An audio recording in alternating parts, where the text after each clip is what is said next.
Yes. Can you hear me well? Yes. Good, good. I put on the headsets. It's better.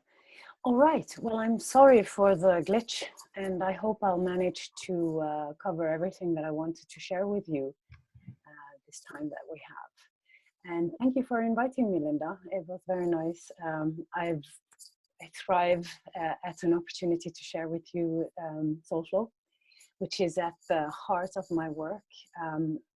I am trained in evolutionary astrology, as probably most of you are familiar with, and SOULFLOW, which is it's a method of healing that relates to psychosynthesis, and it's based on some work from other esoteric sources. And I would go as far as saying that this is part of the therapeutic methods of the Aquarian age, which is all about finding better and more efficient ways of dealing with our astrological challenges, our charts, and to integrate our soul lessons in our lives so that we can evolve and move more gracefully through the evolutions. We've all known that, you know, for instance, the Pluto transit is extremely demanding on both the emotional, physical, and mental levels. And it takes a lot of time, and it's very demanding to work with. So, of course, as therapists, as astrologers, and as human beings trying to evolve, it is always nice to have some really efficient techniques to work with, tools, as I like to call them. And in my own work, both because I work as an energy healer, I combine these things together with astrology. I find it incredibly valuable to have these SOULFLOW techniques available, especially because they relate so well to the astrological chart. So I will give you, I see we have many cats present, which is wonderful. We love the cats. I do have some myself. They will now hopefully leave me alone and don't walk all over my screen. But here we go. I will share the little PowerPoint that I got together for this gathering. Let's see. So SOULFLOW, I guess it's fairly new. I guess most of you haven't heard of it at all, but you know, it's all in the word SOULFLOW. It's not really, well, it's not really like rocket science. It's about making a flow in your life, making life flow. And when we have that kind of flow in our lives, we feel abundant. We feel at peace with ourselves. We feel that our journey is a creative, conscious journey where we are receiving the exact amount of evolutionary tension to grow, but not too much. There's a certain kind of flow in it. Like whenever you're challenged with something, you try to find that point where you find truth, where you find some sort of release in the moment, and then you will also have the benefit of the flow. And when you are in flow, you notice immediately it is a sense of, well, it's a strength, it is power, and it is trust. You can trust the flow. You notice flow is having energy moving up your spine, sort of supporting you through the journey. I will just go very, very quickly through the psychosynthesis model of human beings. Many evolutionary astrologers combine psychosynthesis with their astrological practice. And well, the definition of psychosynthesis is the integration of separated elements of the psyche or personality. It's making the chart work. Even though, you know, there are these polarities all the time that keeps challenging our sense of cohesion, like we're not integrated wholes. And it is true, you know, from an esoteric point of view, we are soul. I am soul, you are soul, we are soul. Evolutionary astrology is pretty clear on that. The soul creates a personality. And this is what we're actually looking at when we're looking at a chart. And the personality has three lower bodies. It's the mind, the emotions, and the physical realm. And we can all see that in the astrological chart as well. And making all these elements work together as one unit is why we go through all these self-development phases. We want to understand ourselves. We want to understand the polarities that we have within. We want to understand where we come from, which is also influencing our personalities, the karmic threads in our lives. And psychosynthesis, although SOULFLOW is more than just psychosynthesis. Psychosynthesis was developed in the beginning of the 19th, or that would be the 20th century in terms of how you call that in English language. In 1930, for instance, by an Italian called Roberto Assagioli. And he, you can say very, very, in a very simple way, you can say Jung, he was Freud was the psychology of the physical. Jung was the psychology of the archetypal. And Assagioli is the psychology of the soul. It includes the soul. So it's a perfect kind of psychology for any evolutionary astrologer. It really takes the soul seriously. And that's what we also do as evolutionary astrologers. But we do not have the science of the soul completely available to us yet. We know that the soul is able to create very quickly a situation in a life in order to create either a crisis to promote growth or an opportunity to promote growth. And I think personally, after working with this material for quite a while now, that it embodies both regression therapy and psychology and psycho-spiritual awareness or development. And I think it should be at least known to most people who work with astrology, especially as a healing modality. Yes. So, by the way, in any time, if you have any questions while I'm going through this, please just you can just raise your hand or whatever. I'm open to questions. Yes. All right. So the personality is it is hard to define. We call it our self. It is myself. I am this personality. I'm soul. I have a name. That's my current name. The soul is bigger. It has a wider range in terms of time, in terms of perceiving time. It is beyond that physical limitation of having a defined identity or a defined personality. It has many personalities, all according to what life it goes through. The mind is helping us to organize reality. It is helping us to orient ourselves in the world that we are in. And the emotions are giving us motivation. It is giving us a personal relationship to everything that we have in our lives. And the physical, well, it sort of gives itself. It is very necessary that we have the physical discipline and the physical techniques to make life work for us. So when the integrated personality, the healed personality is ready, the soul will start to pour in its quality. That's when you have enough strength and enough love in the personality to endure the incredible power that comes from the soul. And that's when you start to have, people are starting to get influence in life in general. The soul is incredibly creative. And whatever the personality goes through, which is quite a lot in order to become the diamond, to reflect the light, the soul doesn't have a personal relationship to it. If it's death, well, then death has to happen. If it's great opportunity and the personality goes into fear by all these opportunities, then the soul really don't, it doesn't matter for the soul. The soul rejoices when there's an opportunity to flow through and make an impact on life. And it is through that soul part of us that we find our true dharma, our true path in life. It is not something we could sit down and plan. It is something that comes from that pure soul expression of love. The soul is love. And it just loves to do and give whatever it does and gives.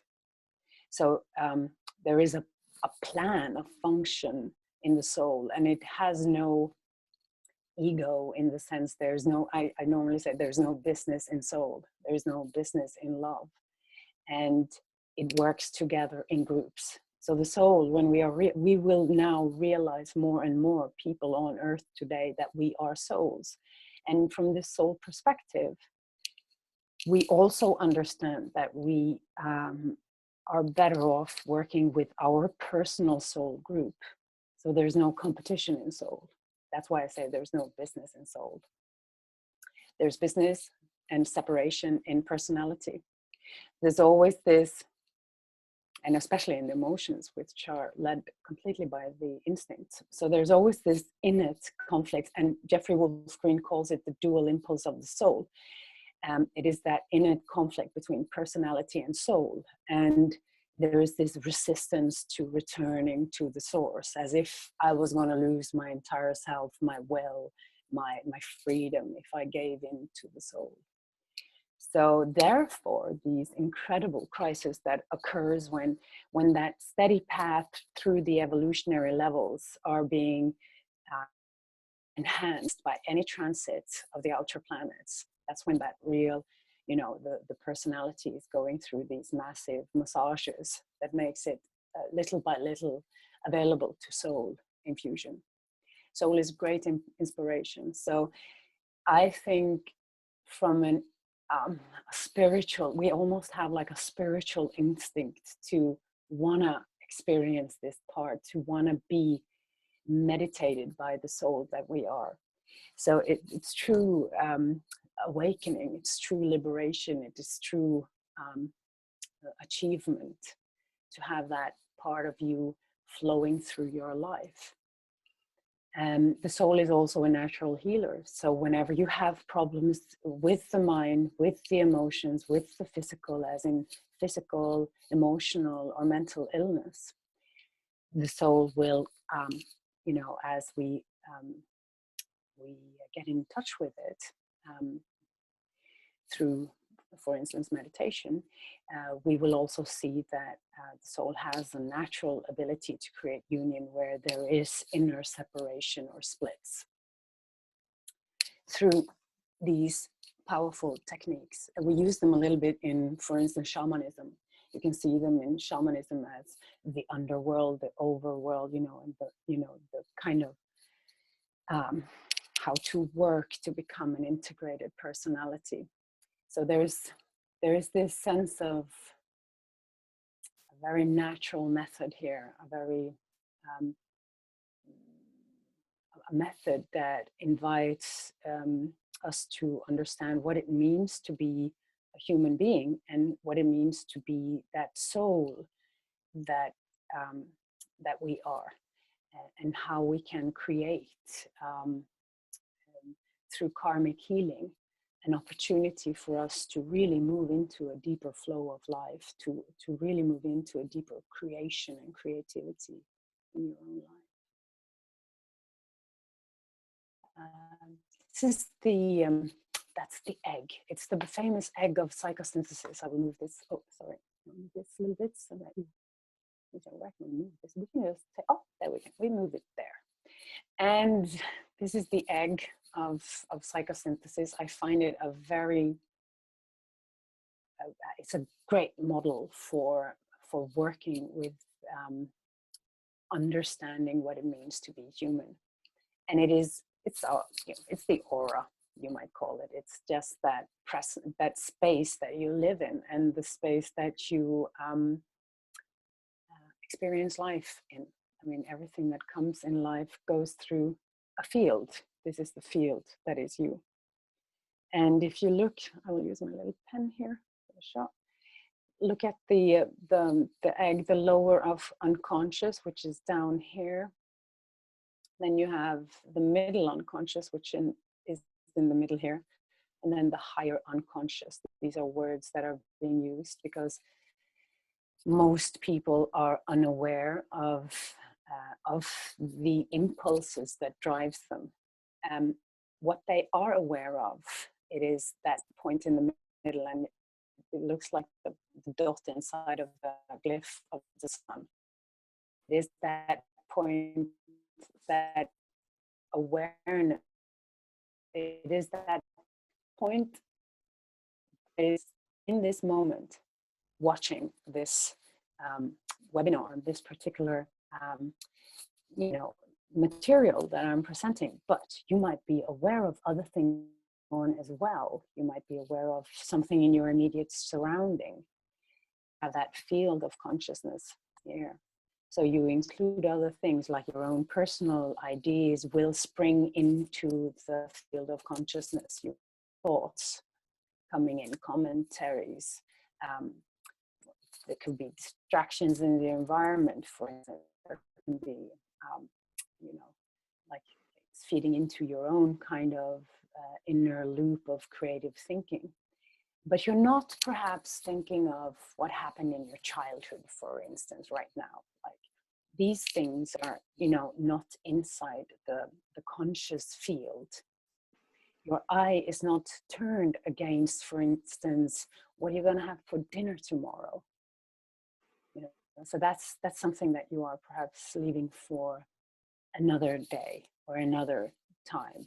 So the lower unconscious, I will just use another picture to show you here. Lower unconscious is all this is all these base primary instincts that you have. I call it basic instincts. It is that part of you that created through shocks and experiences in your own life, certain sub-personalities that are, for instance, the inner child. It's that part of you that went through childhood. It can be all these, the rejections, the anxieties, all these unconscious energies coming up from, that's what we call the unconscious.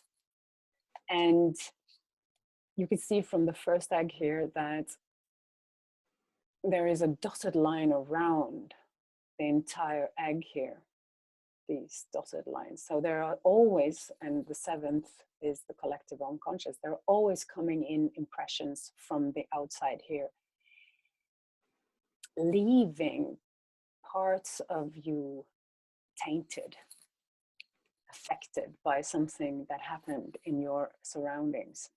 And it creates a very fundamental concept in psychosynthesis, what we call a sub-personality. You can explain a sub-personality almost like a bardo. You probably heard somebody speak about bardos. Patricia Walsh uses it a lot. I see bardo as a closed circuit. It is like a dimension of itself. And whenever your patterns are being triggered by external circumstances, like this coming from the collective unconscious, and it hooks on to something inside of you there, you have a reaction to something like great anger. You meet people who really angered you in the past. These kinds of people can also anger you right now in the present. And they take you into the bardo, especially if it's trauma there, for instance. And they take you into the bardo and you are being swallowed by this reaction pattern. Makes sense? I guess we all went there at one point in our lives. I don't know, somebody's using the computer here. They can just mute their sounds. It's very nice. And the middle unconscious is more you being, well, I would say more or less aware. It's more these everyday personalities that you create, the lover, the wife, the mother, how you are in the world, what kind of skills you need. It's more cognitive. What kind of skills do you need to survive? It could be your profession, for instance. The higher self, the higher unconscious, if you go here to the higher unconsciousness, which is up here in this area, you come to the realm of devas and angels and super talents. It's where you find your superpowers, what you're really, really good at. It's where you find that longing to become an intuitive healer, the longing to be an inspired writer. It is that part of you that we can really talk about talents when we get to that place. And it's actually that area that we call self-realization path, when you realize what brilliance you have within you. So the whole spectrum of human beings relates to this incredible paradox of being, you know, from the most traumatic part of you to the most brilliant part of you. The egg of psychosynthesis presents this in a very understandable way. So here you can see another picture of the field of consciousness. It comes a little in like you are inside of life, and you have that higher self, or what we would call the soul, up here. And the soul is a energy center above your head. It is channeled through the pineal, which is the brain of the soul. And then from there, it goes down to the throat, it starts to create, it goes to the heart, it starts to love, etc. It fuels everything. It is the true life source that you're connected to. And of course, you get a lot of energy from the outside too, always. You know, there's always this exchange. And especially now with Jupiter and Libra, we're going to see extremes results, or extreme situations related to that kind of exchange. Yes. So here's another way of seeing it. Here we have all these basic troubles that people work with mostly, right? And here we have that survival personality where we go to work and we survive. And here we have the higher parts. And you could call it consensus, you could call it individuated, and you can call it spiritual. And it's all within you as a potential. And the I, you know, here we have me, I'm here. I'm the center of my life. I'm the earth's core inside of my life. And the zodiac, you know, it's the unfolding process. It's the soul's journey through all the signs. And where you're born describes a little bit in what kind of evolutionary part of that journey are you born in. The particular is around that cosmic drama. Whereas the planets, I'm sorry for the bad graphics here, they describe more your personality, the way you embody life as a person. So when I look at a chart, here we have the moon as the unconscious self, you know, the basic instincts, the primary needs. You have Jupiter, you know, Pluto here, you know, trauma, shocks, you know, all kinds of rejections that comes in, and really, you know, there can be deep woundings with Pluto. We are aware of this, and that's why we go so deep with Pluto. We have to go all the way down, all the way in order to release the powerful energy that lies hidden in our subconscious. And here you have more the personal self, Mercury, you know, skills in communicating, Mars, who do you like, who do you, I mean, who do you love, who do you find attractive, who do you want to be with? And then you have Saturn, structuring our personalities, making things work, aligning us to do the right thing, just, you know, have authority, take responsibility, and make your life work. And when you get up into the higher unconscious, you see Uranus and Neptune over here, and Jupiter, which are more, well, at least seen from an archetypal point of view, which are more inspired, which are more intuitive, they are more visionaries. They are moving us into a higher realm. We're really dancing with the angels when we have one of these positive Neptune transits, and we're really experiencing liberation when we have that Uranus transit, and Jupiter growth, expansion, opportunity, vision. So these, you know, definitely relates to all of these. Here's a chat thing. Yes, I know we have less than 2 minutes. Oh my God, the speed lecture. So any transits, anything that, you know, we experience in our lives will definitely challenge and trigger these aspects of us. And in SOULFLOW, we sit down for meditation, we invoke the heart, because if you want to live on earth with a very complicated personality, which, you know, we all have to, it is difficult to not. And with the traumas, we can't fix them all in one, you know, bite. We have to be patient and still have access to your brilliance. You have to start working before you are perfect, of course, but you have to be safe. And if these traumas, they take too much energy from your work, from your service, from your dharma, you have to figure out how to do healing on yourself. And in SOULFLOW meditation, you do that. You invoke the heart to create empathy. You know, like you make a promise to yourself. I promise I will love everything that I find in here. I will not try to fix it. And then you invoke the cave, the part of your brain that is connected to your soul. And from that point, you invoke the soul. You feel it. You are soul. And then you invite in, let's say, the moon.